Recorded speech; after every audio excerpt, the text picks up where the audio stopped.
약산유엄. 약산유엄은 석두희천의 제자로서 속성은 한씨이며 산서성 강주 출신이다.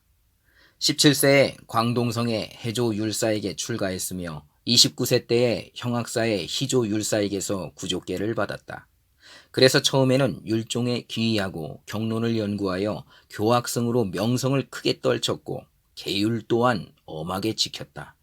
그러던 어느 날 대장부가 법의 속박에서 벗어나 스스로의 마음을 밝혀야 하거늘 형식적인 계율에 얽매여서야 되겠는가 하고는 경학을 그만두고 그 길로 마조스님 해하에 3년간 참학하고 석두이천 선사의 문화에 들어가 현묘한 이치를 깨닫고 그의 법을 이었다. 석두선사의 가르치는 스타일과 가장 비슷한 제자가 약산유엄인데 제자로는 우남담성, 화정덕성, 도원지, 낭주자사, 이고 등이 있다. 약산의 선풍은 정광석화와 같이 재빨랐는데 조당집에는 다음과 같은 일화가 전한다. 어느 날 한 스님이 약산에게 묻기를 이곳 평전사에는 사슴들이 무리를 이루고 있는데 사슴 중에 우두머리를 어떻게 쏘아 죽일 수가 있겠습니까? 약산이 답하기를 화살이 날아오는 걸 보아라. 그러자 승이 곧 쓰러졌다. 약산은 시자야, 이 죽은 놈을 끄집어내거라 했다. 그러자 승은 곧 달아났다. 약산이 말했다. 이 엉터리 같은 놈, 언제 깨달을 때가 있겠느냐? 여기서 사슴 중에 우두머리란 자기를 가리키는 것으로 질문하는 승이 자신의 견처가 그만큼 뛰어남을 자랑한 것일 수도 있고 아니면 자기의 본래 면목을 가리킬 수도 있을 것이다. 또 조당집에는 이고와 약산과의 문답이 몇 개 실려 있는데 그 중에 하나를 들면 다음과 같다.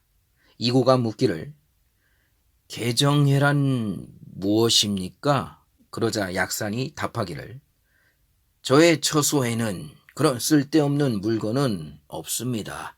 이고가 무슨 말씀인지 잘 모르겠습니다. 하니 약산이 다시 말하기를 이 일을 보임하고자 하거든 반드시 높디 높은 산꼭대기에 앉고 깊고 깊은 바닷속을 가야만 합니다. 서랍 속의 물건을 버리지 못하면 번뇌가 될 따름입니다. 또 정승 이고가 찾아왔을 때 선사는 돌아보지도 않고 경만 보고 있었다. 이고도 절을 하지 않고 비꼬는 투로 말했다. 얼굴을 보니 천리의 소문만 못하구나. 이에 선사가 정승을 불렀다. 상공! 정승이 대답하니 선사가 말했다. 어째서 키만 소중히 여기고 눈은 천히 여기는가? 정승이 얼른 절을 하고 나서 물었다. 어떤 것이 도입니까? 약산선사는 손가락으로 하늘을 가리켰다가 다시 물병을 가리키며 말했다. 구름은 하늘에 있고 물은 병 속에 있느니라. 약산이 한 선문답을 보면 그는 촌철살인, 허를 찌르는 한마디 말로 상대를 제압하는 것에 대가였다.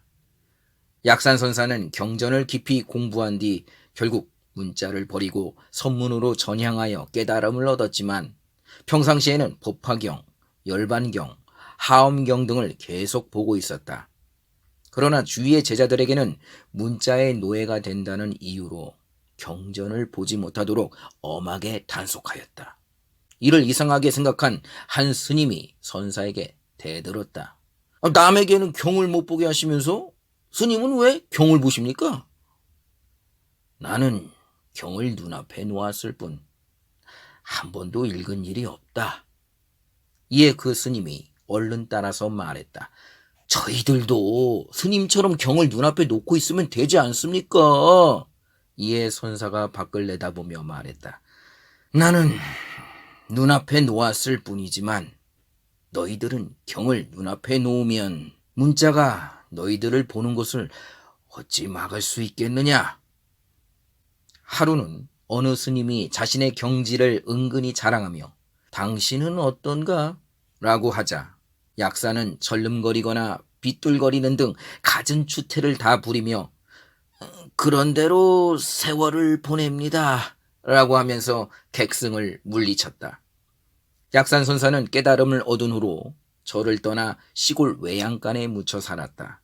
그러나 선사를 따르는 제자들이 모여들어 외양간이 곧 절이 되었다. 그러나 선사는 통 말이 없었다. 하루는 스님들의 요청에 못 이겨 설법을 하겠다고 허락했다. 선사가 설법을 허락하자 대중들은 기쁨에 겨워 종을 치고는 모여들었다.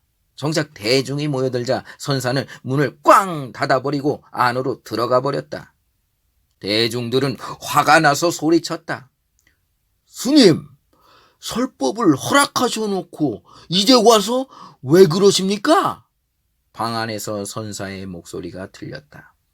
경전에는 경사가 있고 논설에는 논사가 있고 계율에는 율사가 있는데 나에게 뭘 말하라는 건가? 며칠 뒤 선사가 법당에 올라오니 어떤 스님이 물었다. 스님은 누구의 법을 이으셨습니까? 대중들은 을에 석두선사의 법을 이었노라 하는 대답이 나오리라 여겼다. 석두선사의 제자이기 때문이다. 그러나 선사의 대답은 엉뚱했다. 오래된 법당 안에서 글귀 한 줄을 주었지. 그 스님이 다시 물었다. 무엇라고 쓰여있는 글귀인가요? 이에 선사가 말했다. 그는 나를 닮지 않고 나는 그를 닮지 않았네 라는 글귀였는데 내가 그 말의 뜻을 얼른 알아들었지. 선사가 입적하던 날이었다. 선사가 갑자기 소리를 질렀다. 법당이 무너진다. 법당이 무너져. 그러자 절에 있던 대중들은 깜짝 놀라 모두 밖으로 몰려나와 버팀목으로 법당을 괴느라 야단들이었다. 선사는 손을 내저으며 마지막 말을 남겼다.